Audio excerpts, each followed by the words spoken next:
Wes is 5 minutes out. So. Wes is 5 minutes out, so he'll be here in a bit. Okay. We'll start in just a second. We're finishing up eating some fantastic food, and look at this color to this beer, man. Whoa. Talk a little about this beer.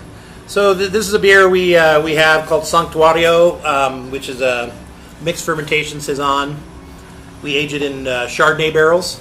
This is one of the first beers we made when we got open, and it's a pretty simple beer. Pilsner malt. Can't remember if it was 1 or 2 wheats. I think it was just unmalted Sonoran raw wheat. That's a grain we like to use a lot. I think it's got a little Munich 1 in it and some flaked oats. Pretty simple, standard farmhousey type of grain bill. And we ferment it with our mixed culture. We have a house culture. We have a couple different cultures, but this was the older one that I've been working on a long time. And then we aged it in Chardonnay barrels for about a year, little under a year on this one, I think. Started tasting good, so then we fruited a bunch of it for our Honor Society, which is kind of subscription service we have. We're going to start official here. We're just talking while it's coming up to 7 o'clock. All right. Because we only got one person watching us right now. Anyway. They can wait then. That's probably me. Probably you. Yeah, Wes just pulled up, so. Okay. Yeah, good time. Yeah. So yeah, that's good. Yeah, I imagine I'm come watching my phone to get the questions. Did anyone leave questions in advance or no? I didn't check. Because I know you offered that up. They don't usually. That's usually when I do, we do a podcast thing. Okay. They'll ask questions. Fucking works. Because I think, man, we got more than one. There's 2 people now watching. All right, welcome. Yeah, that's what happened here. Here's Wes. Fantastic. Just in time. With barrels in the back of his truck, I saw. That's Yeah, he a picked up trip some rum worthwhile. barrels today. Yeah. Hey, he's in Denver, might as well pick up some barrels, right? Yeah. Save on the freight. Should be a tax Full write-off. hands out, full hands in. Yeah. Okay, we're going to start this thing here. This is Art Whitaker, Milk the Funk the podcast live. We haven't done a live podcast probably about a year and a half. The last time I think I did one was with Brandon Jones and Jay Goodwin when they were talking about their Saison project, and then before that was the one up in Canada when I did the north of the border with the 4 or 5 brewers on a cidery up that way. We've got our first question. Somebody said, "What's up, John?" I think Corton. Not much, you? But we're here at Rowley Farmhouse Ales in Santa Fe, New Mexico. They make all types of beer here, but their farmhouse style beers are fantastic. We have John Rowley right here. He's the Hi, everybody. owner, I guess, of Rowley Farmhouse Ales. Yep. So we've got 3 owners: myself, Jeffrey, and Derek. Hello. We're all partners in this. We also have some investors, but we own the majority share of the business. Go around the table. Who else is here? I'll start with Tom. Tom Luja, brewer at 2nd Street Brewery, just up the road from John. I'm Luke Macias, beer blogger from New Mexico Darkside Brew Crew. Wes Burbank, head brewer here at Rowley. Derek Williams, owner. That's got money. Jeffrey Kaplan, chef owner and general manager. I'm Tyler King, assistant brewer, I guess. Brewer. Brewer. Just regular. Just brewer. And one great thing about Rowley Farmhouse Ales is the food. You start reading sometimes the local blogs. They talk about the beer, but they talk about the food, and we just gorged ourselves. Anything from Texas poutine to chili to wings to macaroni and cheese to these freaking roasted Brussels sprouts. Yeah, roasted Brussels sprouts, Yeah, bacon, green chili. almighty. You know, and you guys have seen me before. You know I don't back away from my plate too often. So, but okay, we're going to start out first here. Talk about your philosophy around Rowley Farmhouse Ales. So my philosophy is just to brew good, solid beer. We like to brew simple, not overly complicated recipes. That's kind of what farmhouse brewing to me is about. Don't use 7 or 8 grains to make a saison. Keep it limited for the most or something along those lines, I think. A lot of Pilsner malt, a lot of unmalted wheat. We're big fans of the raw wheat from Arizona, the Sonoran white wheat. It's really chewy. It's got a great, fantastic flavor. Just love it. It's one of my favorite things to brew with. I don't know about Wes. It's kind of gummy. He doesn't seem to mind too much. I don't hear him complain about stuck mash. No, I've yet to stick a mash so far. So So yeah, it's not that bad to brew with. Well, we brew other styles besides the Farmhouse beers. We had the Imperial IPA, which was just out of this world. Well, we have to brew IPA in New Mexico. Cheers, I guess, Cheers. to that. It's a good beer. But New Mexico is an IPA state, whether we like it or not. The people here are hopheads. Plain and simple. So you have to have an IPA, at least one. It's crazy because that's our number one selling beer. Anytime we brew an IPA, it outsells everything else by a 2-to-1 margin at least. It's just how it is in New Mexico. I think same thing. Mitch Ermentinger said the same thing. You know, he didn't want to brew an IPA, so he brewed kind of his take on a New England IPA speciation, and became his number one selling beer, and number one highest rated beer on Untapped. I'm not surprised, to be honest. We brew an IPA basically to keep the doors open here and to pay the rent, and we enjoy drinking IPA just as much as anyone else. So it's not painful for us, but my heart lies with the mixed fermentation. That's kind of what I want to do. But it's like Vinny with the we've talked about this many times. Pliny pays for the shuns, right? Yep. And that's what we're doing here, more or less. We make the IPA just to keep the cash flowing. We got to pay the rent. Your brewery, what kind of beer do y'all brew over at your brewery? Our influence pretty much starts with a British tradition, so there's a lot of bitters. We make IPAs. This is our 21st anniversary, so we've been revisiting 21 recipes from over the years. So we've been doing a Citravicin, and we're going to do a couple of Trappist Strongs. We're going to have fun with it, but it's bitters, pale ales, IPAs. We've just started doing Kettle sours recently. We did a Gosa that I just tasted the other day that we've been aging in tequila barrels, which was super pleasant.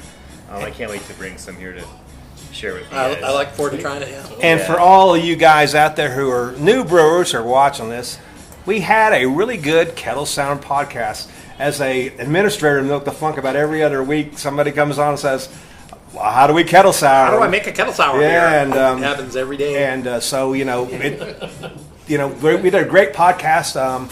Audie Hastings put to rest some rumors about kettle souring, about especially blanking with CO2. They said there's no need for it. Also, I've recorded the CBC Mystery Brewing. I forget his name now, from Mystery Brewing. There was like 500 or 600 people, and that was one of the biggest attended things at CBC, talking about kettle souring.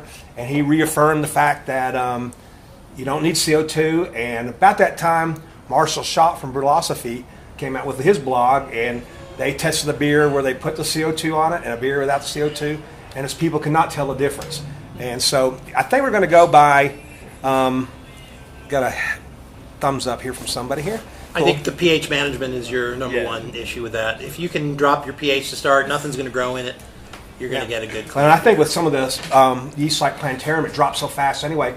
I mean, there's always been a big talk on Milk the Funk about pre-acidifying the wort to around 4.5, try to kill any crazy things. So there are also people think you get a little better head retention too, doing that. And I'm not for it or against it, but even at the talk, they said there's no need to do that.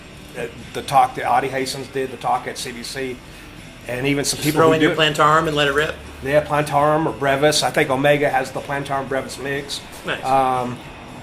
But a lot of the yeast labs now have Plantarum coming out there, and seems to work real well. It's and use a fast strain like Plantarum. Okay, yeah, no Del Brecci. Thank you, Dan Pixley, our wiki man.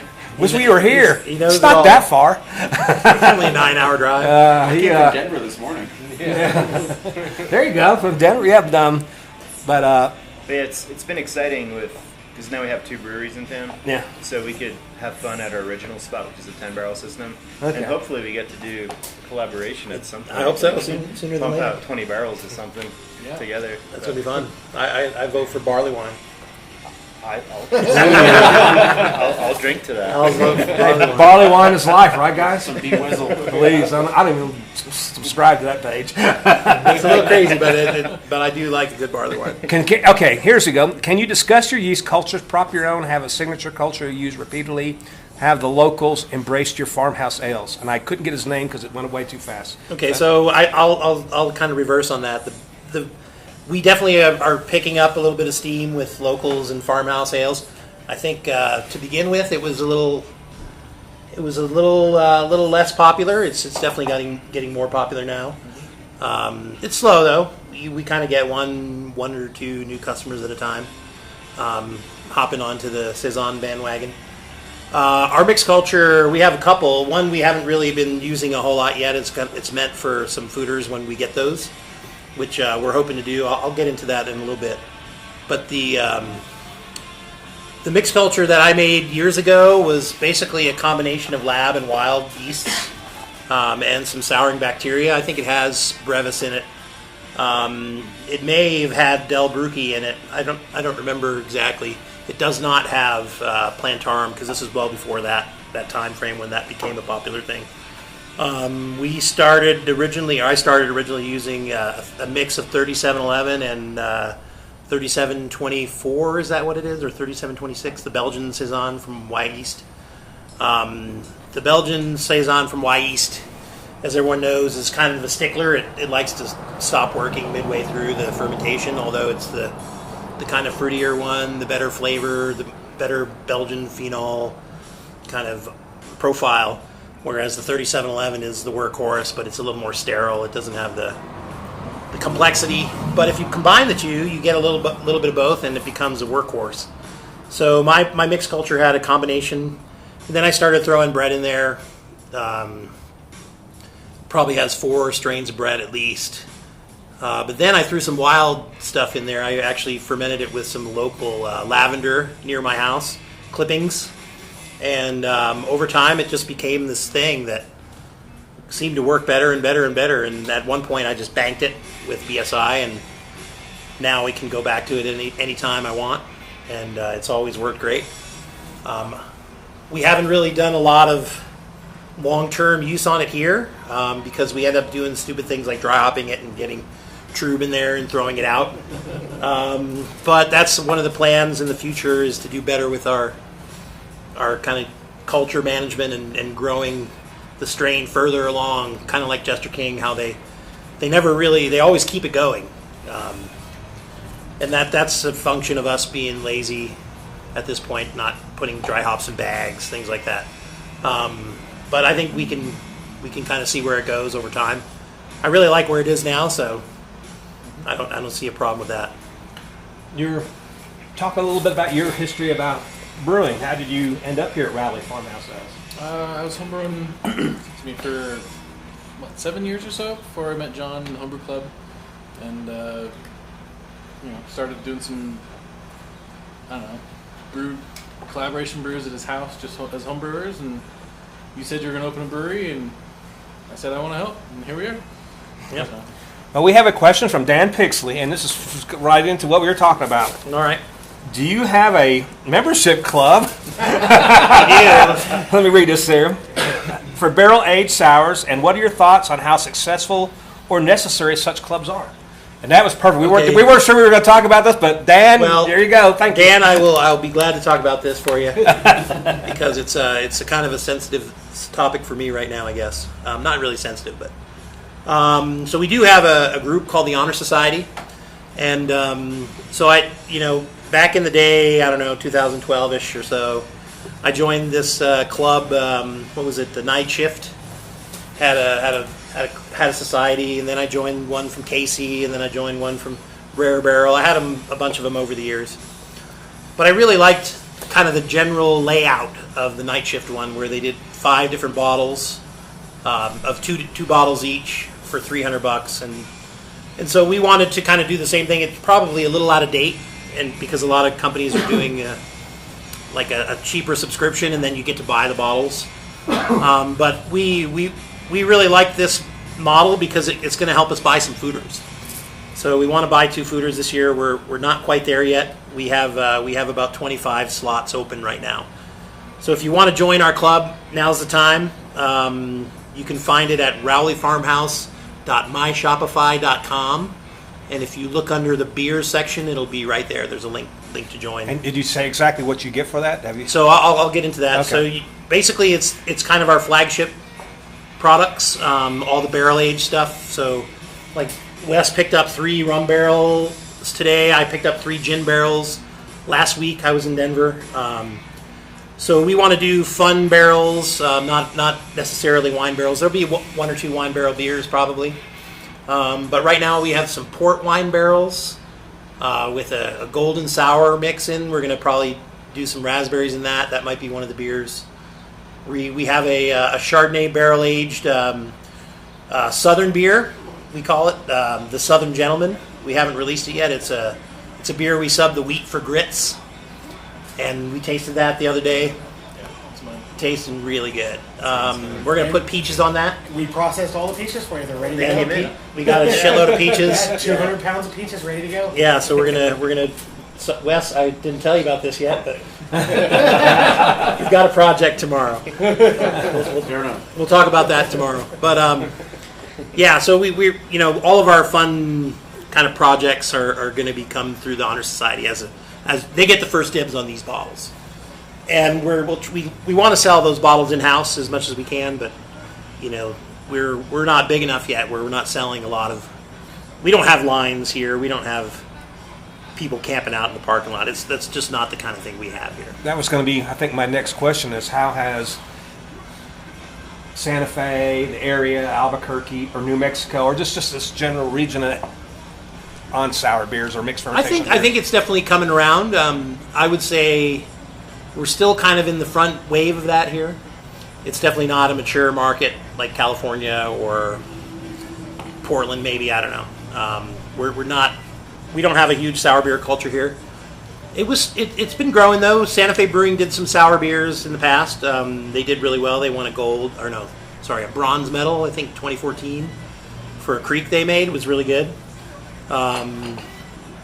So it's not, it's not unheard of here. It's just not a big part of the beer culture here. It's starting to become one. Yeah. Yeah. Yeah. Yet is the right word. It's starting to become one. But regardless of what the general populace wants, we're going to keep doing that because that's what we want to brew. Right. And that's why we set up our company the way we did. So we maintain the ownership, and so we're not beholden by shareholders to say, oh, you have to brew double IPA every day. We're going to do that anyway, but we want to focus on the farmhouse styles. That's really what we want to do. Well, I think the first time I had your beer was when we were down in Tampa for Tampa Bay Beer Week, and we were at the Farmhouse whatever I'm going to say it. Farmhouse is fun. Hi, Bob. Bob Sylvester hosted, and it was fantastic. I think I remember one of the beers had muscadine in it, was it? Or So cantaloupe? it was a mix of cantaloupes and honeydews. Honeydew, that was what it And that was the same base as this last beer, the Sanctuario Blackberry. That was But then outstanding. We did a tasting panel one day when we went through 3 or 4 of those barrels, and one of them, Tyler, had the great nose. Tyler has a fantastic olfactory sense. He definitely has a good palate and a good nose. He can pick out a lot of cool flavors. He makes a great beer judge. So one of the barrels had a distinct melon quality to it, and so we were like, "Wow, okay, that is a real melon kind of cool flavor. That's really unique." So we set that one aside, and we decided we're going to actually just add melons to that one. Why not? So we added 40-something pounds each of cantaloupes and honeydews to that barrel and let it sit for 3 or 4 months, and then we bottled it. And it was probably our first beer that was really awesome, I think. It was. I can attest for it. It was terrific. It just. We fell in love with that beer. I want to do it again, but it was one of those things where it's like that barrel. Yeah. It was almost like the rare barrel thing, Yeah. where that one barrel had that one note that just popped. And so something else is in that barrel now. We might want to revisit that. it's not the same base beer. It's similar, but it's not the same. Well, that kind of leads right into my next question from Edward Townsend, who said, "Hi, John." Hi, Edward. Congratulations on losing your glasses. He goes, He'll know what I mean. "Okay. How long are your barrel-aged farmhouse beers on average speaking of spinning in glasses. barrels?" Yeah. So I think the ones that we do typically are at least a year. Some of them are a little less. I think one of the earlier ones we did it at we bottled them after about 6.5 to 7 months. It really depends on the beer. Yeah. You have to taste the beer, and like Wes and I tasted the golden sour in the tawny port barrels the other day, and that beer's been in there for 15 months. It's still not quite there. That sounds really good. It tastes good, but it's not exactly what I think it should be. Whereas the Southern Gentleman, the grit beer, is tasting fantastic, and that's been in there less. It's closer to a year. It says Melvin Brewing is just what? Is that distributor or Is that what's his name? Is that John pulling up? does he have any beer? I've never had a Melvin beer. We don't have Melvin in the state. They're good beers. And they have great time. Oh yeah. They're good. They're good. They have an IPA called 2x4. Do you think he's got beer with him, or what's He it? might. We He can might. own that. I walked into a Thai place up in Jackson. It's not the guy. He was one, and pretty bartender got me ordering their food and drinking their beer. Nice. Not John. Well, Melvin's here for stop by. Okay, well, cool. Yeah, That's we cool. can always learn anything. We have him on though. Yeah. Bring him on the podcast. What we were talking about? There was something a joke we were gonna talk about. I can't remember. Was there a joke? What was we were gonna talk about something that happened weird or funny here, but maybe not, because there's a dead spot. We were looking for the dead spot. We Dead spot. We'll find found it. a dead Find spot. it. Yeah. But yeah. So far everything's great. We got another bottle down here. Yeah. It's oh my god, that's what. Finish up, and we'll give you Yeah. some. The notorious BDG. Oh, nice.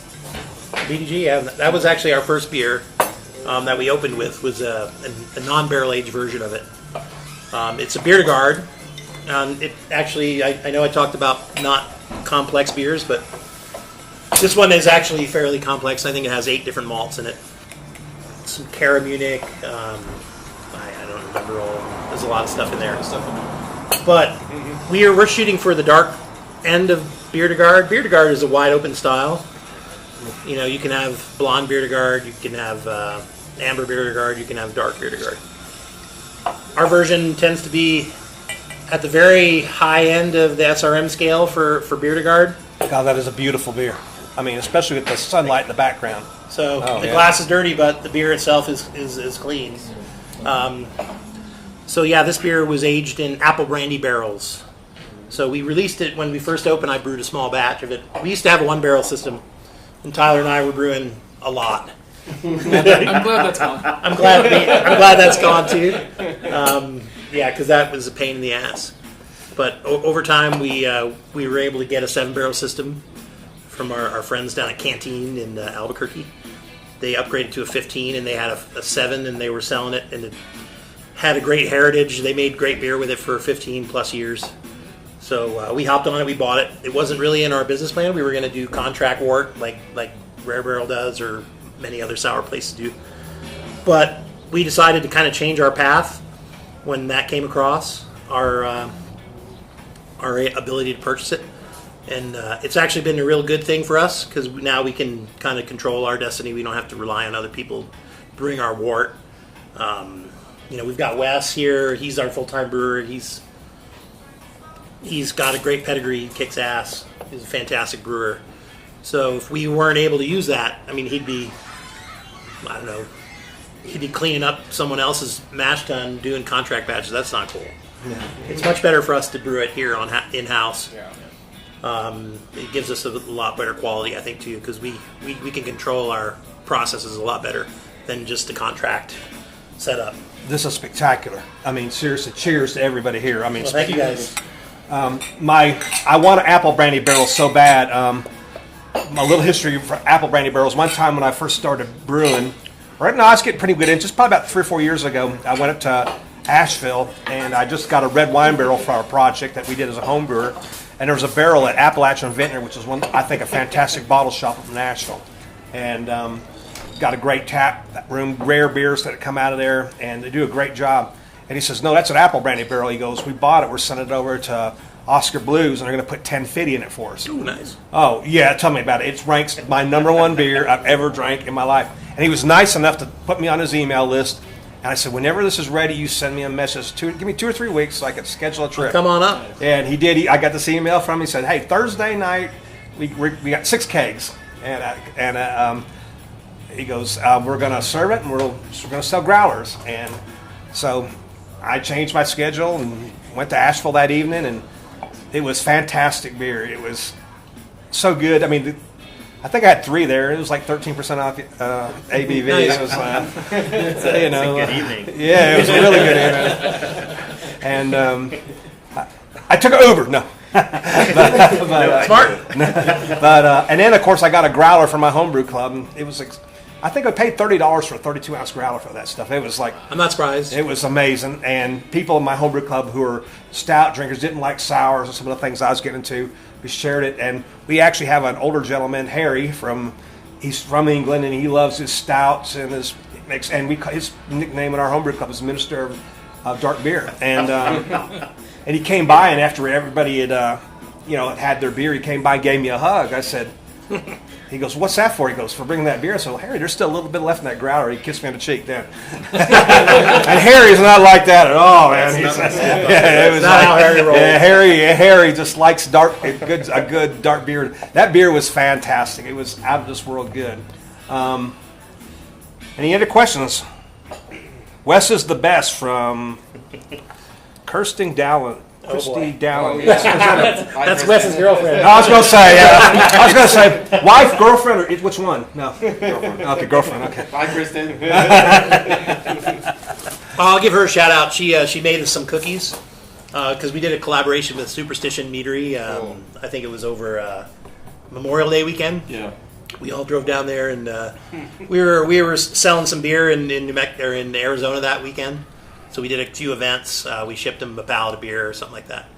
And so part of the deal was you all go to Superstition on Saturday and make a mead. I'm not sure it's not brewing, but make a mead with them. And so we wanted to thank them for the crazy hospitality. Thank you, Jeff. You're awesome, and your family is kick-ass. Super great people. So we wanted to send them some cookies as a thank you. So Wes's girlfriend makes really good cookies. She's actually a professional cookie baker. Rude Boy Cookies. Rude Boy Cookies, Albuquerque, yeah. So she made some peanut butter and jelly crime cookies for the guys at Superstition. We mailed it out. She mailed it out. Big hit. So your collab with Superstition, was it just a mead, or have they got honey where you're doing a braggot or anything like that? no, it was a mead, but then we fermented it with Saison yeast. Okay.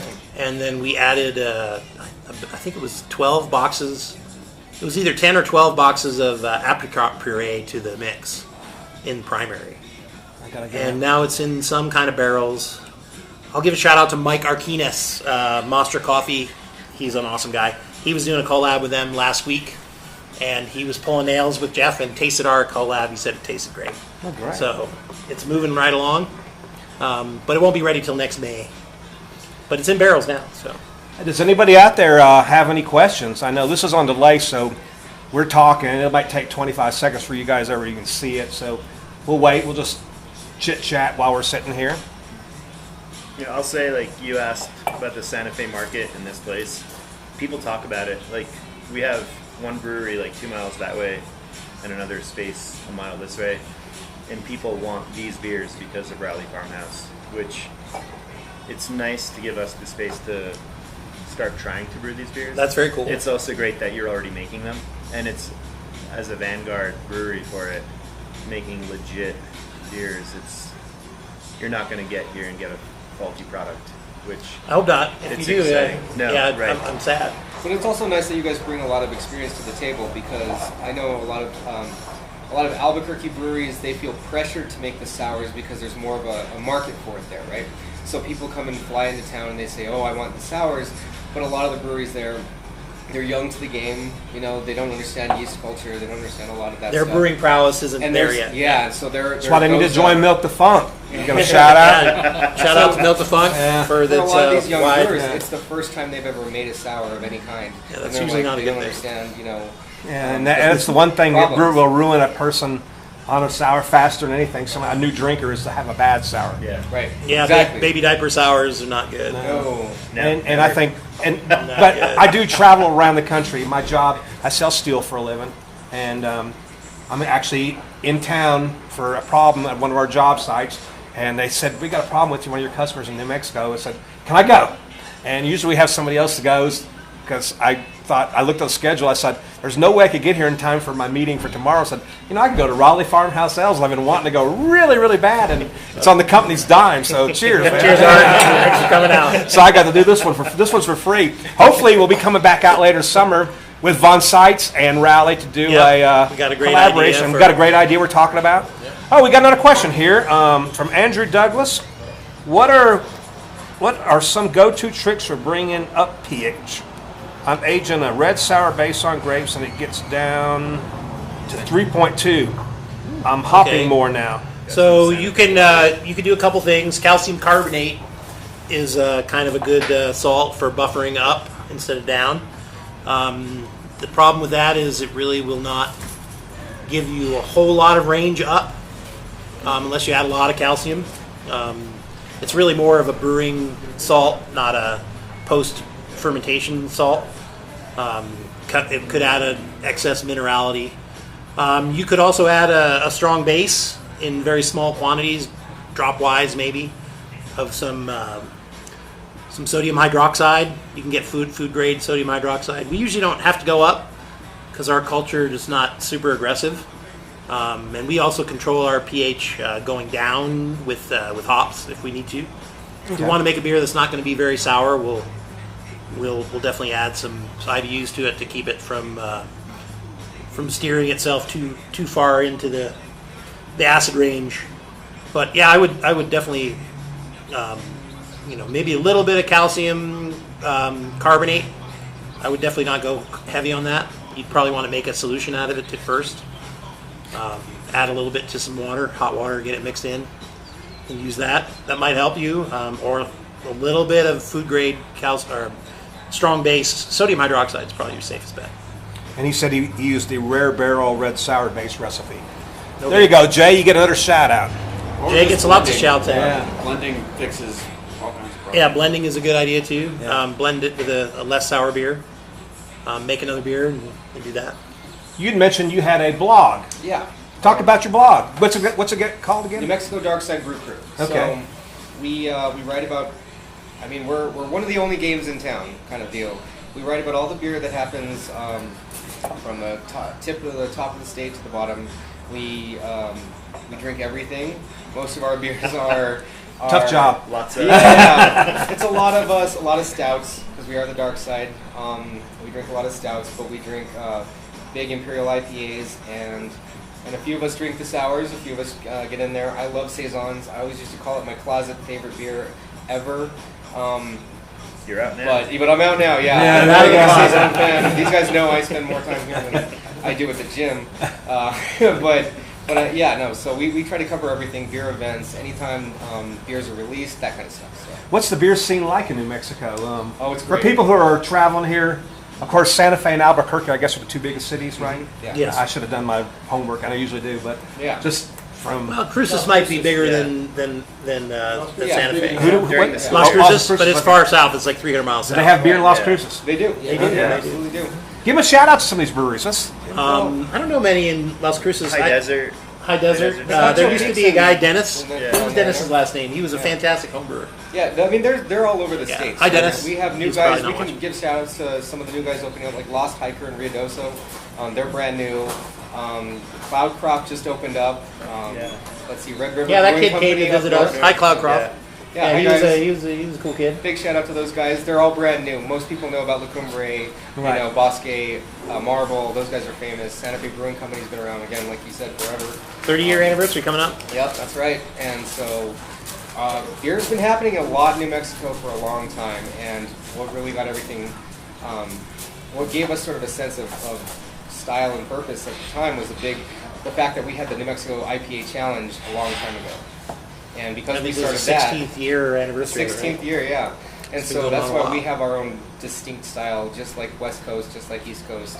And that's been happening. That's why these guys are forced to brew an IPA. Yeah. Well, what is a New Mexico style IPA then? Well, it's like New Mexico style chili. It's, it's just damn good. little bigger, a little meaner. Okay. No, there's actually there was a kind of a push by some of the local beer leaders to try to define New Mexico IPA, and really they couldn't come up with a whole lot because it's very close to West Coast IPA. Right. It tends to be higher in minerality. They use up to like 500 grams in a 7-barrel batch-ish of calcium sulfate in their IPAs. So that's a lot. Yeah. I mean, that's a lot. Yeah. So that's kind of one of the distinct things is the hard minerality. But really it's not. It's kind of analogous to West Coast IPA. Okay. But I don't know. That seems to be changing. Now IPAs are kind of all over the map. There's the haze craze. Now, your Agent Scully, that's a hazy IPA, right? Well, I don't know. It sort of is. Okay. Wes would disagree. It starts out with a little bit of haze, and it's not because of flour or oat milk or any of that stupid shit they do. We're not into that. Really, it's from the hopping procedures. We add hops. I mean, Yeah. that's how it happens. But yeah, a lot of guys will make beer hazy just to make it hazy, and that's not cool. If you're going to make a hazy IPA, it should be a remnant of the hopping, not a remnant of you adding some stupid flour to it. I mean, that's not cool. We just did of course, one of the big IPA trends right now, people are doing is a new Brute style IPA, or we Yeah. call it San Francisco IPA, whatever. We've been talking about it. We actually, now we didn't use that, was it the whatever that, The amylase. amylase. Alpha we amylase. we actually got our beer down to 0.00 and dry, but we use Brett and just Brett our would do technique. it. And Brett will do it. our brewery, for those who have ever had a lot of Von Sykes I like beer, it. I like the idea. Yeah. Brett Brute. yeah, and That could work. we use a lot of herbs and spices on our beers. So we dry herbed it with lavender and sage, and we also use a lot of Calypso. And there was one of the new German hops. I can't think of which one it is now, but it's tasting. It's pretty good. It's really good, and of course, our beers have mostly been touched on the low carbonation side, so we're having to up the carbonation on this beer. Well, that beer should have 3 volumes. So we're excited about it, and we'd like to do things a little bit differently than what everybody else says. Our head brewer Alex is a Gruit guy. I mean, we actually have a beer. They put a beer over there in the far corner. That's we can break out. It's our Gruitius Gruit, as he calls it. Nice. Gruitius Gruit. Gruitius Gruit. We've had a lot of big. I brought the big. I think you tasted the Lick My Sage when we were down there. When we were down there, That that was really had good, yeah. rosemary, sage, thyme, lemon balm, sorrel, and it was aged in. It was a sour beer and aged in a red wine barrel for It was about really good, yeah. 8 months, and we really liked that beer. And That was the farmhouse day at Bob's place. Hi, yeah, Bob. yeah. I already said hi to Bob. Bob's awesome, man. Bob is Yeah. awesome. He totally hooked us up that day. That was a great day. That was fantastic, and hopefully we'll do it again next year. I hope so. That would be a lot of fun. And for those who don't know, apparently the beer turned out fat. It started out bad, Well, I can imagine. Yeah. and and for those who don't know about that beer, he had 23 or 24 of the best farmhouse brewers in the country come down. John was one of them, and they brought their own unique ingredient to throw in the beer. What did you bring?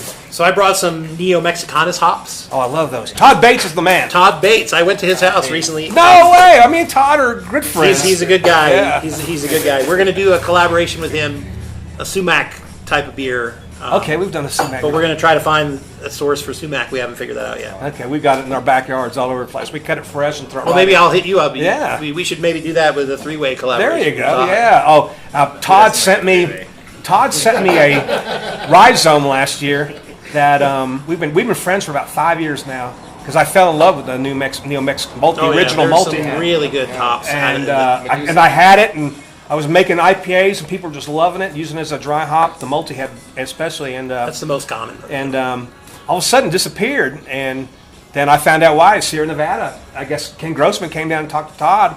He bought all of them. Bought all of them, even out of his own backyard. He could not find multi-head. Now it's been rebranded as Medusa. Right. And still can't We find just it. brewed it with Sabra, which is That's one of the 5 Yeah. strains, yeah. well, he one day I was talking to Todd last year, and he goes, "There's this hop I've got, this rhizome, and he goes, I found it at about 10,000 feet high, and he's brewed it with a brewery in New Mexico, and it could be what you guys, I don't know. It tastes like strawberries," he says, and not this one. he Yeah, no, I know the one he's talking about. It's And, fucking he- amazing. he sent me the rhizome, and Is it the Amalia hops? yeah, it's an Amalia hop. It is Amalia, but I Amalia's think Amalia was one of them. I don't think that one was Amalia. No? So Santa Fe Brewing, years ago, they had a thing. that's who it was. Yeah. They had a thing called the Small Batch Saturday. Yeah. And over the years, it's changed hands from one brewer to the next brewer. And it was like basically a home brewing on Saturdays.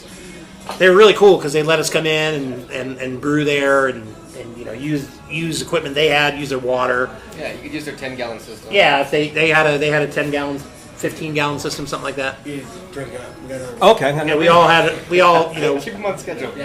we always had the ability to go there and brew on Saturdays. That beer, I don't want to drink this beer fast. I like That's really It good. was nice. It's one of my favorites. Believe me. But that so one was of the so- beers they brewed was a beer with that Neo Mexicanus strain that some dude that was friends with Todd grew at his house.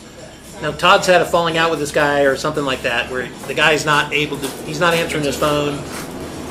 And I think the only other people that are growing this hop are the monks. There's a bunch of monks up in Abiquiu. I've bought from them before. Yeah. They don't sell to pro brewers though. They only sell to home brewers. Right. I bought it as a humber. That's Their prices are obscenely high. They're like $5 a. I paid $6 an ounce, and that was 3 or 4 years ago. Yeah, the same. It's like for a 7-barrel batch, I'd need to spend $500 on Yeah. hops. If I'm gonna do that, I'm gonna make a wet hop beer. I mean, simple as that. But they made a beer with that hop strictly, and it had a color like that, straw color, maybe a little bit of gold, and it had absolutely the juiciness of a strawberry. It tasted like I was drinking strawberry juice. Amazing beer. They actually gave me the remainder of those hops, and I brewed a beer with it. Didn't come out the same. So I don't know how they did it. It was like water chemistry was just right that day. But goddamn, that was good shit. I don't know. What we've done is just taken that rhizome, and gave it to some guys who are farmers, and we split the rhizomes up, and we're trying to get that rhizome so we can get more and more plants and grow it. The more the merrier.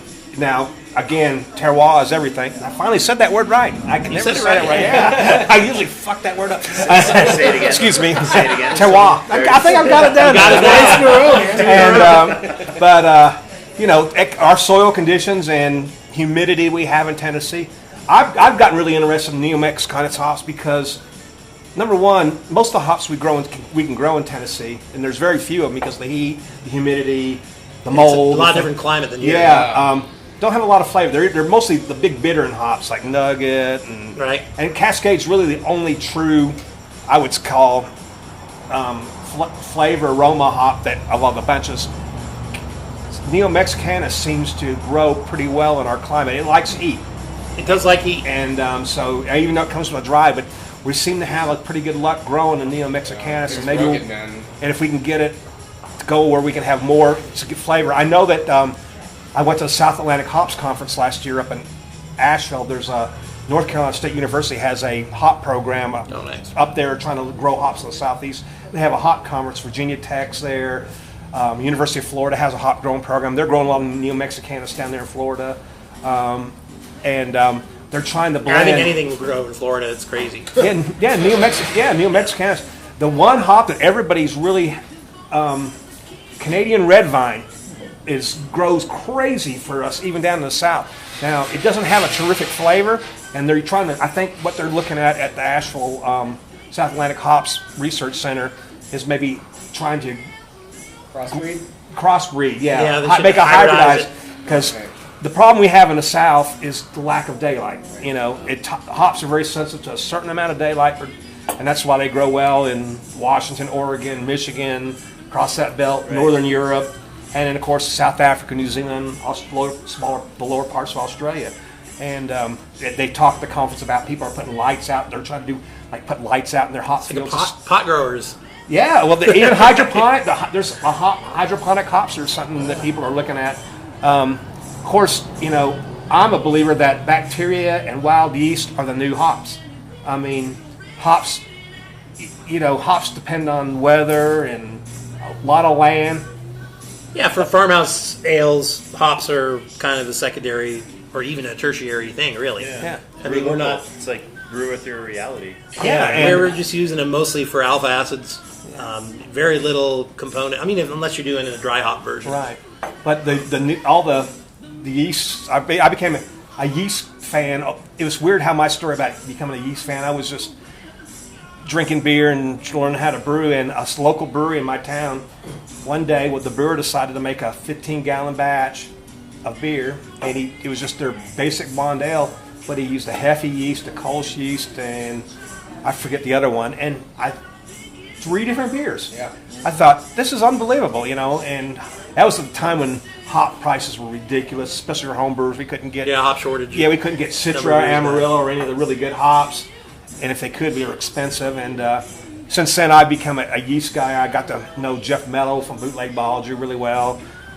David Thornton from Southeast Labs, our brewery. We use a lot of the beer that the yeast that David's collected around the world. Excellent. He has his.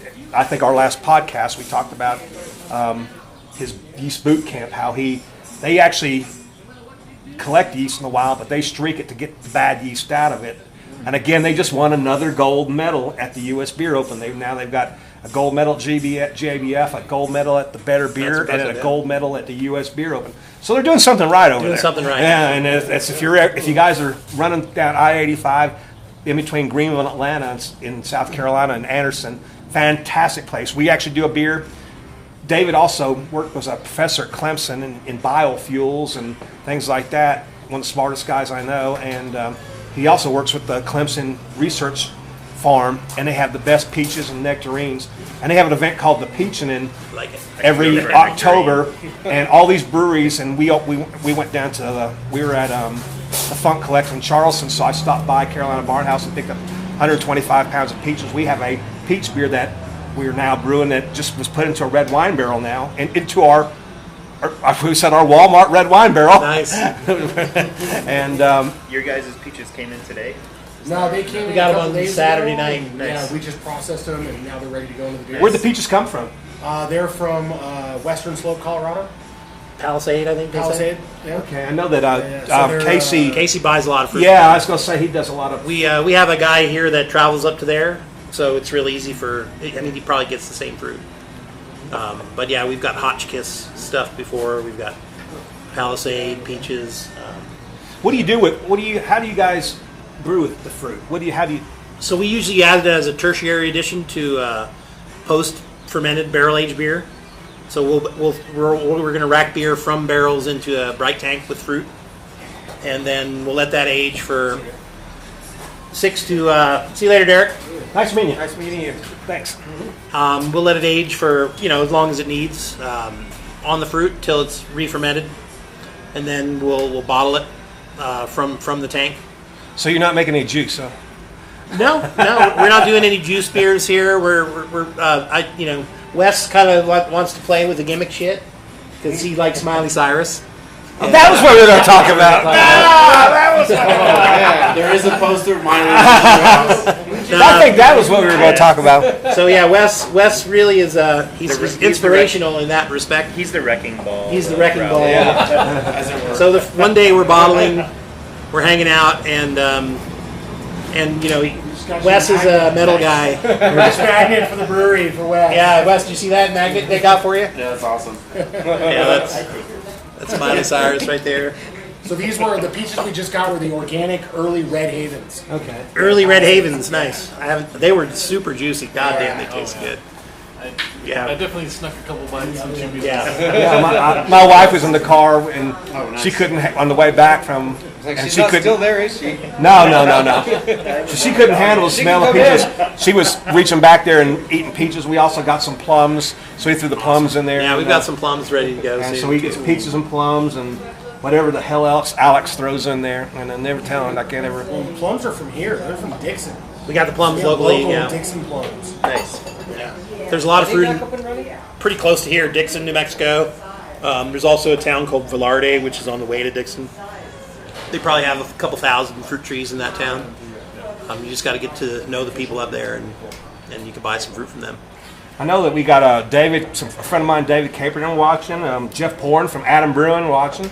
No, Jeff. Hi, Jeff. I like Jeff. He's a nice guy. Dwayne Schaff, the Kavik Master. Kavik Master. And he opened an ebb and flow fermentation in Cape Girardeau. And Dwayne's a fantastic chef, owns a restaurant, but he's a brewer. But he's the one that got the Facebook page Kavik World Order going, and it's got Kavik flying all over the world. I've been fixing to brew one of those. I've got some yeast for that. I just haven't done it yet. He came down and did a collaboration with us, but we put a beer. I don't know, for some of you all have seen the barrel. We kind of made our own foeder at Von Seitz. It was I saw that. a You wine stacked two barrel and a barrels whiskey. together? We kind of shoved a whiskey barrel into a wine barrel, and It's like a 130-gallon food. yeah, and we put this beer, this Kavik beer, with a dark base into it. 2 months later, it tastes like a Flanders ale. Nice. And in 2 months, and we've already bottled it. It's already bottled. Awesome. And That's fast. yeah, it's unbelievable. And I think Audie Hastings put out, or maybe not Audie. Who's the other guy at Omega? Lance. Yeah, Lance Shaner had the recipe for the 5-day kettle sour. Okay. And yeah, you can turn those kettle sours pretty yeah, quick. with that, using the Kavik hothead yeast, the Omega hothead Right. yeast. Yeah, you can turn those quick. Hey guys, you got any questions out there? We're rattling on I here. didn't finish telling Wes's story about the Oh yeah, go ahead. Yes. about Miley Cyrus. So we're rocking out. What are we playing? You have to ask. We're Lamb. playing dead. No, we were playing some metal that day. So it was like Lamb of God or some shit. I don't know what was it. Probably. Tesseract. And it was like Tesseract. And then all of a sudden, You should karaoke. Miley Cyrus comes on. We're like, what the fuck is this? And so ever since then, Wes controls the Spotify. He throws a party in the USA in there Every bottling day. every bottling day, just randomly out of the blue. Boom! It shows up. So that's been a lot of fun. You gotta change it up every once. Got to mix it up. Got to mix it up. Yeah, Wes brings life to our boring bottling days. Everybody that I've worked with in the past too, like I drove all the Crooked State guys crazy by randomly playing that shit too. So everybody knows it's kind of my thing. Gotta do it. We've talked about the beer. You know, when I've done a lot of reading about this before I came down here, I heard a lot more, almost as much about the food as I did the beer. And we've tasted the food here today. It just blows me away how good this food is. If I can get transferred to New Mexico, I may do that. But Well, we got the spicy nut bowl. yeah, talk a little bit about. good You're one. the chef. Talk a little bit about your philosophy of food. We got a lot of foodies in the group too. Well, I've been in the industry for about 30 years now. Started out as a dishwasher. Were you back when I was 6? like 15. Were you I am 6 when you- 45. Went to culinary school, went to business school for a hospitality management degree, and I basically put my way through school working as a line cook and doing just about every job in restaurants that I could in Los Angeles and San Francisco and in Southern Oregon as well. And John and I met maybe 6-7 years ago or something at a Deschutes dinner, actually, of all places. And we kind of hit it off and kept drinking ever since. And we started talking about what we wanted to do, and we wanted, kind of farm to table gastropub, so upscale comfort food that goes really well with John's beer. So that's what we really try to do here. We get as much ingredients as we can locally. We buy a lot of stuff from a couple local co-ops in town. So we're using local ingredients, local chicken, local cheeses, local produce as much as possible, local meats, and all to kind of pair with the beer. Yeah, the cheese guy came by and brought us some free cheese on. No, it wasn't free. We paid for it. He said it was free. He shorted us on Friday. And so I was like, can I come later and bring you the rest? That's the problem with dealing with local guys sometimes, He made it sound like, oh, I got you guys a gift. Yeah, no, that was... The last beer, I Depends don't on think who we you talked know. about it. We haven't No, talked we about haven't this talked one. Yeah, it's delicious. I already drank it. Sorry. Here, this is what it looks like, guys. It's a delicious beer. You want to try? You can cheer. I'll pour a little bit. And you can talk about your beer. I'll take a little more. So what beer is this actually? That's must number 2. Oh, if you must, yeah. Okay, great. So this is a fun project we do. It's real small, though. We do a single barrel of this at a time. And what the philosophy behind this beer is, we have a mixed fermentation or a Brett finished Berliner Weiss that we do called ab initio. And ab initio is kind of a scientific term from the beginning, or it kind of implies the simplest of models. So if you're doing modeling of fluid dynamic systems, they say when you do an ab initio model, it's kind of a from scratch, from the beginning model. So ab initio is a simple beer. We sour it with plantarum. We don't do kettle sour per se. We just let it rip. We don't reboil it. We rack into a tote. A lot of our sour beers we brew into totes, and we sour it for 24 or 48 hours. And then we have a beer. This one has unmalted wheat. Our other Berliner Weiss has malted wheat and is finished with Saison yeast, which has a really good resistance to acid, so it does well in an acidic environment. Sometimes you get a little phenolic from that, but most of the time it's pretty good. So this beer goes into a barrel, and it's usually aged in a barrel. The first batch we did was 100 days in a Chardonnay barrel. But then we added must from a red grape. And I think the first one was what? It was, okay. Yeah, it's Pinot. Pinot Noir. Fantastic. We let that go for 100 days. I wanted to do a little more in this one. So this one is closer to 200 days. I think it was 202 days, something like that. But this one was the Gunnar Veltliner lees. So we used a Bordeaux barrel, a red barrel, and we always use this first use dump barrel. So we don't do this with a neutral barrel. We do this with a single barrel that's fresh, relatively fresh. And so it's just a single barrel beer. You get a very vinous kind of wine character to it. It's got a lot of tannins in it. It's intentional because it has a lot of lees in it. 40, 50 pounds of lees in a it's in fabulous. a single barrel. I'd have to rate it one of the best beers that I've had in a long time. Thank you. It's a little similar to some of our beers. We have a lot of vinous quality in our beer. We have a yeast that we used, HS2, came from a honeysuckle plant in East Tennessee that David Thornton, and its ester profile is red wine and black pepper. Nice. And it really, and I got to give Brandon Jones credit too. It was a homebrew version we did, and he convinced me to use Brettanomyces lambicus from Yeast, not the White Labs version. He says because nobody likes White Labs. Yeah, you're going to get that cherry, but right. Sorry, I like Nina. She's fantastic. But yeah, they get a lot of shit for their problems. Yes, diastaticus. We can use that word, right? Well, when Wes worked at Left Hand, he knows about diastaticus. Yeah. I'm not going to say anything about it. But it's delay, right? 15-second delay. You block that out. But that yeast together with the right grains, especially some dark grains, some special B or something in the mash. When we make it, comes out. A lot of our sour beer, has a red wine cherry pie flavor to it. And I like that. It's our signature beer.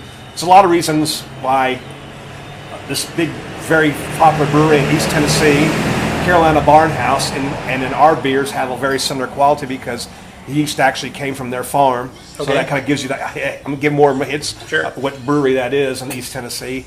And but Southeast Labs uses all the Carolina Farmhouse yeast, but David Thornton was the one that got the yeast. I got the yeast long before the other brewery in East Tennessee used it, and I've been using it in my home brews forever because even clean beers, it just by itself it's still red wine. I do a amber ale that I pour a little muscadine juice in it, and I ferment it with this yeast. And even the judges, it made it to the finals of the National Homebrew Contest one year. Nice. And the judges said we can taste the wine, and there's muscadine juice, which people probably give a little wine-like quality, but it just threw it. It made it over. I used to use just a clean American yeast on that beer. It was a really good beer, but that particular yeast just made it go over the top. Excellent. And, so what do we drink? We got a new beer coming around.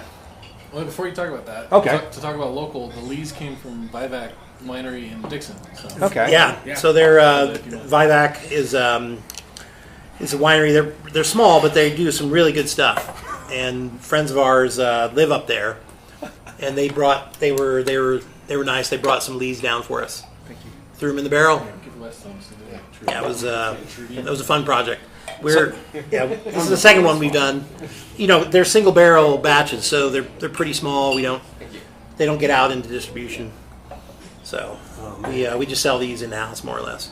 And while we're talking about that, get your beer here. But the first thing that ever caught my eye about Rowley Farmhouse Ales was the unbelievable, fantastic logo. It's sophisticated yet simple. Hey, you like that? I like simplicity. Yeah, or you can even steal that. Yeah. Sophisticated yet simple. You can even call a beer that. But explain a little bit about what this is for those people who don't go to the desert very often. Okay, so you can't see it, but behind us is a really large rose bush. And that bush was here when we got the building, and it's grown quite a bit actually since. We trim it down, but 2 or 3 times a year it just it blooms with 50, 60 rose. Bright pink. Bright pink, beautiful roses. Yeah, they're amazing. So the rose for us is kind of I don't know. It's a homely thing for us, right? It's part of our home. See, that totally caught me by surprise. I thought it had to do with the desert rose, the little rock. No, not that. That's what I thought that was. Not what you mean. I'm not even sure what you're talking about. Yeah, seriously, you never seen? No, I know exactly what you mean. Yeah, it looks just like that. It looks like a rose. Yeah, it looks like a rose. A rock. It has formation. It looks like, and it's the same color as. So I'll give a shout out to the guy who made the rose, a guy named Mel Blom. I don't know if you know him. He was on a couple sour beer groups years ago. He's an artist. He does some. So he made the rose for us. We have another artist that's been working with us since. That's kind of done all of the layout. But Mel made the rose. But the first one looked like a steaming pile of turd. Okay. And we told him that. We're like, Cow Pie Brewing. Yeah, we're like, dude, that rose isn't going to We're cut not going it. to talk about them, okay? We told him that, that looks like a big old turd. And he showed it to his wife, and his wife's like, yep, that's a big old turd. So he had to redo it, and that's what he came up with. And we've used that logo ever since. It's I think it's classy. We like to keep it classy. What did I miss? What you said about this beer again? So this is another the Sanctuario, Okay. which is the mixed fermentation beer aged in Chardonnay barrels. This is just Chardonnay barrels. So this is the plain beer without any other influence. No fruit, nothing else. Just Chardonnay barrel aged Sanctuario. This again, terrific beer. This is a paid for advertisement for Rowley Farmhouse Sales tonight, guys. Drink Rowley Farmhouse beers. It will help us a lot.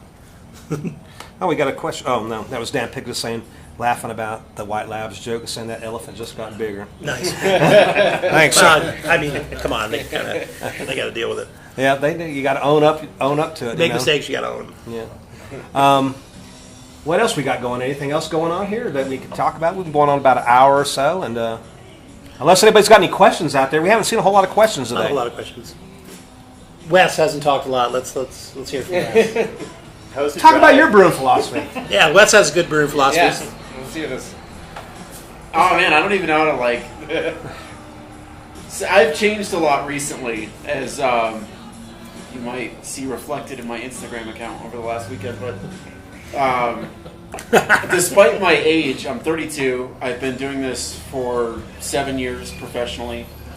Very much like an old school German guy upbringing. Like the first brewery I started at, we did a lot of German beers. Backcountry Brewery in Frisco, Colorado. Alan and I did a lot of great German beers, and then I went to work at Left Hand under Rowe, who is, I think, one of the better German beer brewers in the country. Rowe Gunzel, who's now in Washington D.C. I think somewhere. And then I went to work for Dry Dock, who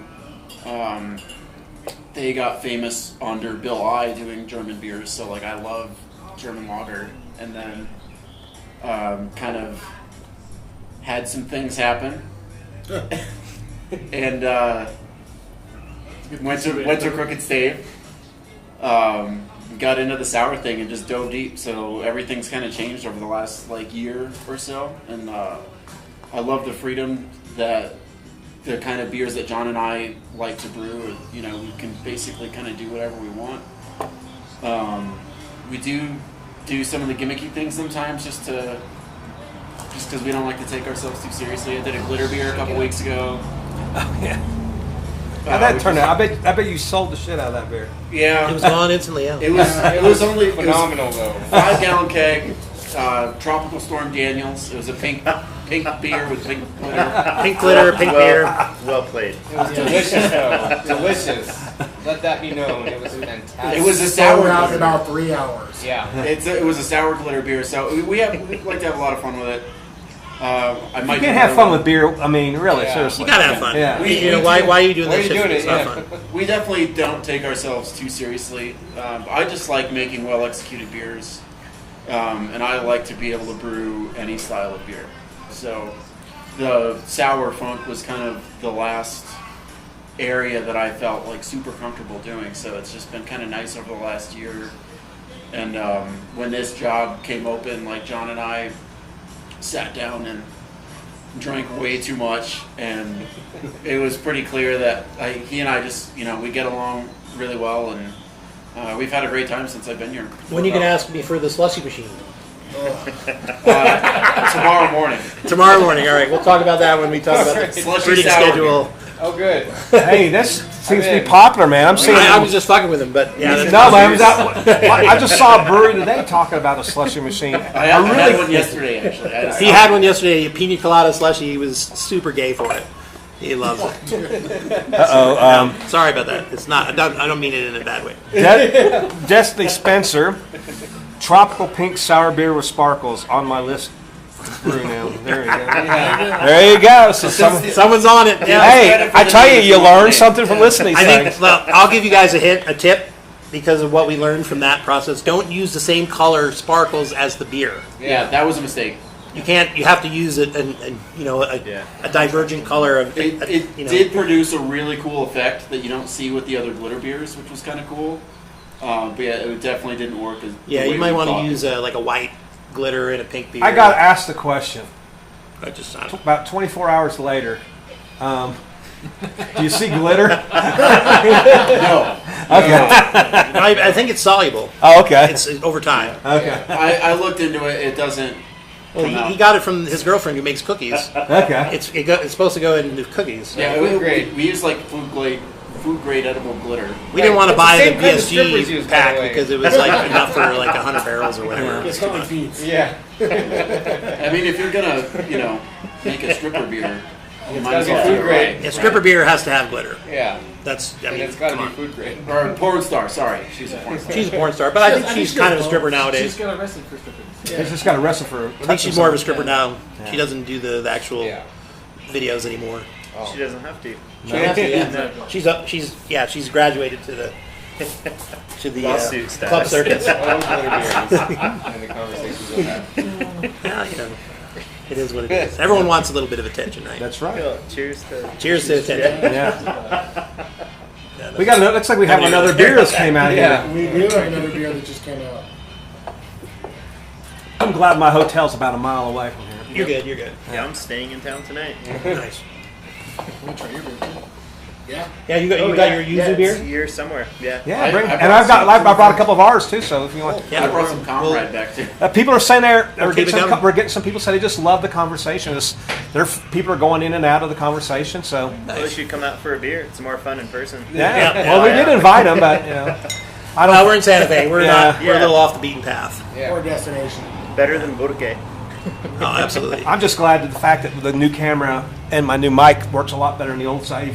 If you saw the first Milk the Funk Lives, there was like 40 different wires, and Well, wires this is a kept clean calling apart. setup. Yeah, and, Nobody has to have this earphones and or anything like and that. this iPad makes a difference. I found about a new iPad that was new enough that had to take the app. The old app was too complicated for the old iPad. So this Yeah. way I can use my phone, and instead of usually I had my laptop open to read the questions and to kind Yeah, of this monitor. is nice. It's compact. You can take it anywhere. Oh yeah, I mean, and Are we going to drink Corona afterwards? That's my story. I got to tell my story. I don't think we have any Corona. We have hams. Okay. Oh, I haven't had hams in a while. We have hams. That's what we Land have. of Of course, Water. one of my favorite stories, since we're telling I've stories got now, PBR in it. is if you guys go back and look at Milk Defunct on the wiki, there's I've got to drink Gotta faster. chug. Quick. Less talk, more drink. This is the double. Yeah. Nice. I like the double. Big fan of the double. Okay, you got to talk about the beer, and then I'll tell my story. Okay, well, I'll talk about it real quick. So this is a real simple beer. It's a Belgian double, but we used our house mix on it instead of a traditional Abbey strain, Nice. and then we aged it in rum barrels Oh, that's what for 15 months, and then we aged it.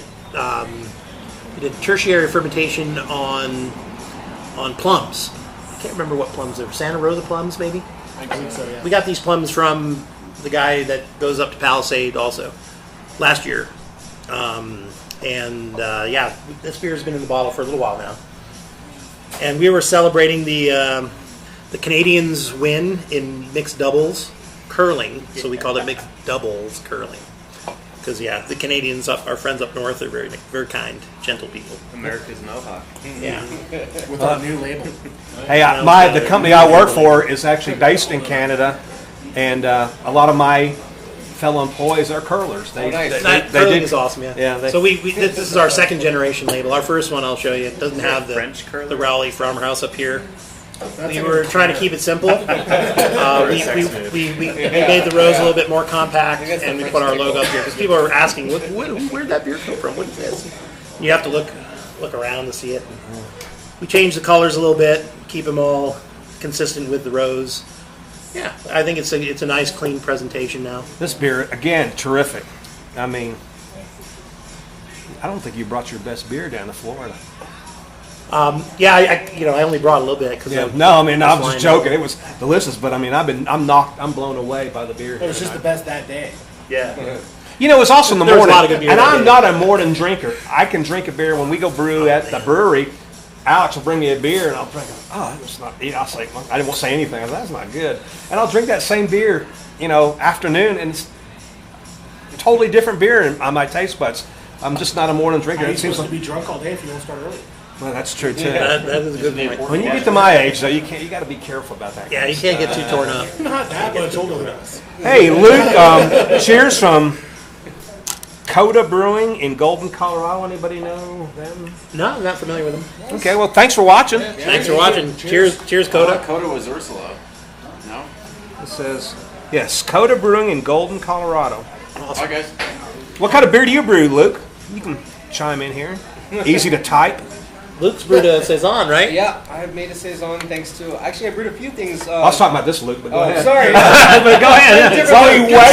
While we wait on him, yeah. 15 What second were you gonna delay. say? Yeah, no, I've made a lot of the styles for a while. I was homebrewing. I joined the homebrew club with Rowley. That's kind of how I got my start writing, because Santa Fe Brewing Company hired me, and I was doing all the really small batches out there. So I made everything from lemongrass hibiscus, California common to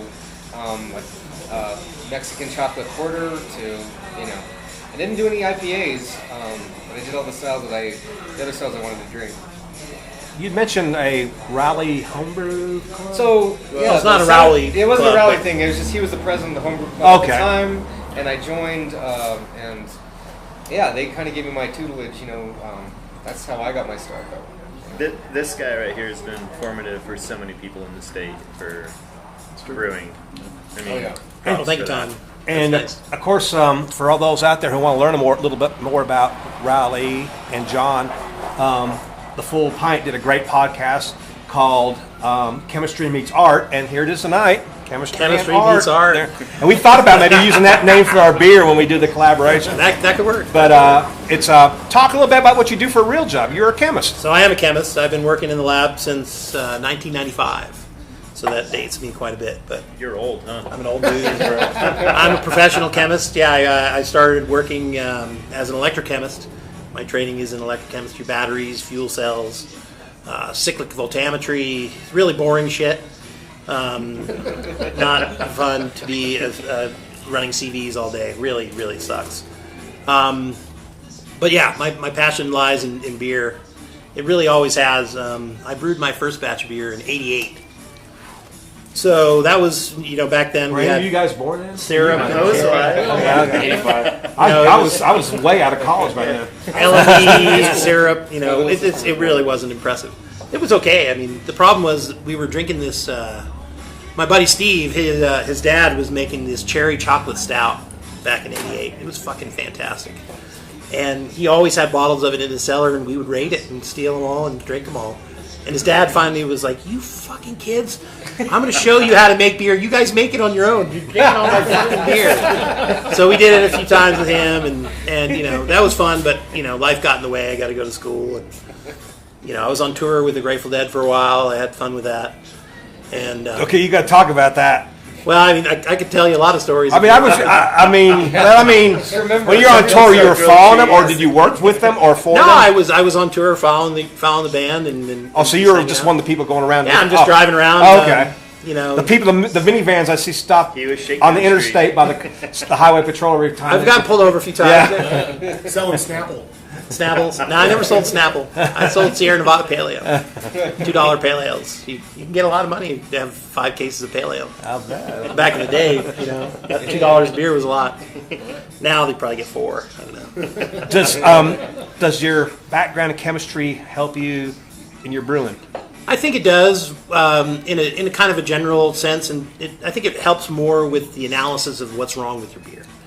It may not help as much with the And brewing. water chemistry. Yeah. Water chemistry is not something to be trifled with. I mean, I think we take a pretty stringent approach to water here. We use RO water.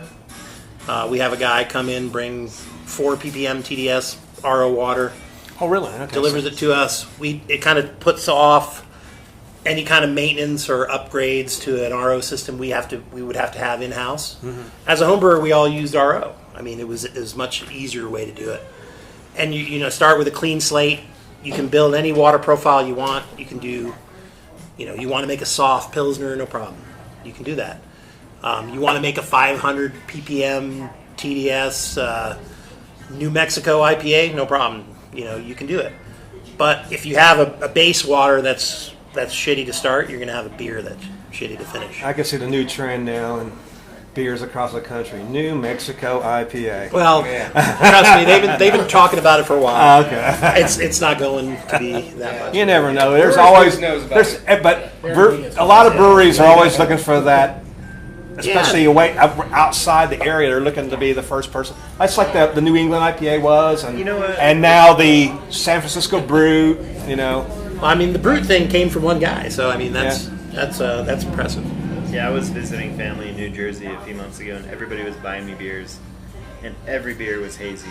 Every single style, do that, every beer. And I'm not saying they were bad. I just couldn't. You don't drink need that them. in a freaking cream ale. No. Like I'm ordering a porter, and I don't need that. You don't want it in a porter at all. No. So, No, I but mean, they loved it. Everyone out there loved it. So yeah, it's like people drink there's what a they want. there's That's why I there's a have limit to multiple that. taps. Don't do that with every beer. Yeah. Yeah. Please. But brew what your customers want. Brew what For makes the you love happy. of God, please. Yeah, I think as long as you're happy with what you're brewing, then you should be able to brew whatever you want. And paying the bills. Yeah. You got to pay the bills. So That's pay the bills and also that's the brew what you downside can. of And your employees. Yeah. opening a place. You have to pay the bills. Pay no your matter what. brewers. Yeah. Right. Yeah, you can't have Every you can't brewer not pay needs a your brewer. raise, for the record out there. Every Yeah. brewer needs a raise. Absolutely. Rubber boots. Especially ain't with the ones like me who work for free. Yeah, if you're working for free. enough. Hey, Rod. Well, you get a fringe benefit. I work for free too. So I don't get paid here. As I've traveled the South, the story I was going to tell earlier was I did Milk the Funk Alive. You can find those. I've done these before with people in Canada, with the group down in Florida. But I got done filming. It was a 2-hour podcast with Bob Sylvester, Garrett Crowell, Jake Miller, and then Christopher Johnson just happened to walk in that night. So I said, "Sit down," which was a great thing to Come do. have a beer with. Yeah, he's a great guy. Oh yeah, and he could carry a conversation too. Yeah, he's a super And I smart think guy. that went on for like 2 hours, lots of questions, and got done unpacking up. And of course, it's hot in Florida, and there's a segue to this story. And humid. Yeah, and human, and What time of year was this? It was in February, but it was still hot. Yeah. and it was still humid. And Yeah, we lucked out when we were there. Yeah, it was cold, actually. It was cold. That was nice. Yeah, and no, I hated it. I was cold. didn't like it? No, because I'm in Tennessee. I loved it. I was like, this 20 is degrees in perfect. Tennessee. I thought, I can't wait to go down there I and was kinda bake. hoping it was going to rain tonight. I burn hot, so Yeah. for I do me, too, when but- it's in the 80s and humid. But it's been. We had a terrifically cold winter in Tennessee. I thought, hey, I'm going to go down to Tampa, and I want to see 80 degrees. Yeah. Plus, I wanted to go down to the beaches and the scenery. I'm sorry, ladies, but the scenery and things That's like important, that. yeah. Yeah, and but so we get done. I'm packing up my camera, and Garrett, who is a fantastic guy, says, "Art, we're going to go next door and knock out some wings." There's a wing restaurant right next door to Brasserie wings, Saint by the way, somewhere, here. and yeah, the wings here are awesome. and went over there and here's some 4 of the better brewers or best brewers, I would say, in the United States, world, whatever, guys who have made a reputation slamming down a bunch of Corona beer. And I hadn't had a Corona in years because I'd gotten that snob feeling about, not drinking stuff. Which leads me to, which I find out is a lot of these Texas breweries, a lot of the Florida breweries, all are brewing Pilsners, lagers, easy drinking There's a beers reason because they're of the drinking those heat. beers, yeah. Here in New Mexico, I'm pleasantly surprised. I was thinking I was going to come here and it's going to be 110, kind of like Phoenix. You're in the monsoon season now, so it's Yeah. cooled down quite. It was hot a couple weeks ago. Do you guys do any Pilsners or We lagers? had Pilsner Fest a few weeks ago, like Okay. at 2nd Street, where we had 17 Crab and Pilsners Pilsner from- Fest. Crab and That was Pilsner. delicious. And crabs, so which is beautiful. Oh man, yeah. Yeah. You guys I came down the wrong week. Yeah, Yeah, Russian crab. So you have beautiful, crisp, clean beers mixed with crabs and butter. Oh, So you One of guys the are best brewer, I'm like, festivals in New oh, Mexico. it's driving me Yeah. crazy. so you That's guys, great. so you guys brew That was Pilsners amazing. and that style beer? Everyone here brews a good Pilsner. Do you guys brew Pilsners? we have one Pilsner we've tried to brew. I wouldn't say it's our best beer. It's pretty good, though. It's kind of a farmhousey Pilsner. What about Canteen makes a great Pilsner. Like, there's good Pilsners. Canteen Yeah. Pilsner is I fantastic. mean, everyone Marble talks about Pills New Mexico is IPA. really good. Marble Mexican, Pills. Mexican But lagers? secretly, every brewer in New Mexico wants to brew a really good light Pilsner. Yeah. That's just. What about Mexican lagers? I know that was. We Yeah. just brewed our Tres Equis. There's a It's few Mexican people lager. that do a good one. Tractor makes a good one. Yeah, Tractors is awesome. They're a brewery in Albuquerque. Yeah, New Mexico lager. It's like Yeah. an There's a old few school, around. like, I would say Tractor is kind of the We're not best one just I've ever had. IPAs in this state. Like, it's like an old, For your old viewers recipe, out there, from like, come on Germany, out. like, first Come on brew. out, try just some, IPA, like, try some try good our beer. Got some more Darker questions. malt. Mexico makes good It's beer. not like- Yeah. Right. We totally do. Super Good bland, place. Luke like Smith, Modelo, again. like, light. Really good. 2 Lukes. What? 2 other Luke. Yes, Coda was an Aurora, now in Golden. I'm also a biochemist and love the dead and brewing water chemistry. Pound L's Wes with is over there Cusia. shaking his head. Fucking hippies. You still didn't answer. Hey, you still didn't answer the question. What kind of beer do you brew there? So come on, hurry up. The 25 seconds.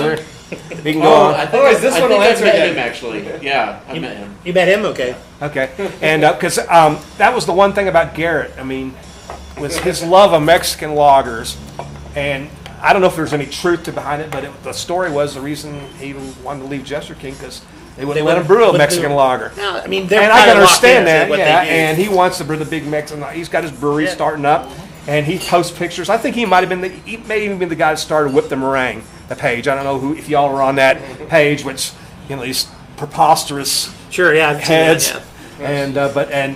But Garrett really was fantastic to me. He's a nice guy. Yeah. And the whole group, Jake over now at Heirloom Rustic Ales, it was an amazing story that I went down there. Bob's, I believe his father had passed away. I said I'm coming down to do a story, and then I think his father passed away the week before. But Jake got with me. He goes, I think Bob wants to do this. He's going to do this because I said, we can put this off. Sure, it's a tough time. But he says no, he wants to do this, and because Bob said we got Jake, and Bob comes back and goes, guess who's in town wants to brew with me? Yeah, I said, who's that? He goes, Garrett Crowd. Can he come in? I said, oh no, not Garrett. No. Yes, absolutely. The more the merrier. And then of course, like I said, Christopher Johnson walked in, and then now also on that podcast, Matthew Gimmel, who's now with Hourglass, he was a homebrewer at the time, and they were talking about opening Hourglass Brewing. Yeah, I met those Yeah, guys. Yeah, Hourglass makes unbelievable beer out of the Orlando Really area. good beer, Yeah, yeah. and we ran into those guys up in at the Funk Collective when we were there, and we're going to do a collaboration with them too. So Nice. I try to figure out how I'm going to get around all these places. I keep telling people let's do collaborations, but Now words come up again. I'm hoping we can do a collaboration. Yeah, we should. We should do it. I'm into it. I know I said barley wine, but we could do anything. I was hoping. I think it's Bee like, Whizzle now. Bee whizzle. Yeah. That's correct. Bee Yeah. Whizzle for sure. That's the Luke, term. where can the people who are living in New Mexico or want to find out a little bit more about where are you? Is it a So newspaper or a blog? We're on Facebook, Instagram, everything, Twitter. I mean, we cover it all, but like we're online. We have our own website. And say it again, what it is? New Mexico Dark Side Brew Crew. Okay. So yeah, like I said, I we think it's cover NM everything. Darkside Brew Crew. And so every .com. Wednesday Yeah. we always post. We send emails out to every brewery in New Mexico. We don't get emails back from all of them, but most of them are really Sorry, good about. jeez. Come on, guys. I respond sometimes. I have not received an email. So we send emails out to every, like Sunday night, Monday night kind of thing. And then Wednesday we post Tuesday night. whatever beers are going to be released that weekend. So the week ahead in beer is Dark Side's thing. And we're the only way to find out what's going to be released that weekend. So. Yeah, so they're on top of what's coming out Yeah. that It's your week. beer, dude. And our As long as editor- the breweries are willing to tell them. Yeah, and our editor, he's Some he's breweries on it are very lazy much. about it. Yeah. Start emailing me. Jeffrey does a good job. He replies. I do it. I respond. Glitter beer every Saturday. But that's how glitter people beer. know what beer is available in New Mexico, because it's a big state. It's a With big state. the free lap dance at Cheese. Okay, here we go. Luke finally answered the question. He goes, we brew spontaneous oak fermented and mixed culture ale. Slushy machine Sue. Love you guys. Cheers, Luke. Milk the slush coming up. Oh, nice. That'd be Lambic good. slushies, the Brett new Slushies. thing. Wow. I drink that. So, So what do we got here? This is golden ale dosed with yuzu fruit, Japanese fruit that we used for a local restaurant in town. Super pungent. I was super nervous Yeah, we've had about. yuzu beers before. They're really good. Like Off-Color makes a yuzu Yeah. presenter vice. Yuzu Fierce. Yuzu That's so Fierce. good. Trying to We think had of- it before. I think maybe Yazoo did a Oh, a yuzu, I think, Fantastic too. nose. Super nervous about this Yeah, one, but it turned that's a out super well. lemon nose. I like it, Oh, and yeah. it's not like It's not like Mr. Clean Right. nose. It's like actual fruit nose. I like it. So if you're Yeah. in Santa Fe, go by 10,000 Waves and take a soak and drink this beer and eat some food. And finally, a beer that's not taking acid off my teeth. I mean, an enamel Great, off my great beer, teeth. Tom. I love it. Yeah. Very nice. Yeah, that's Yeah.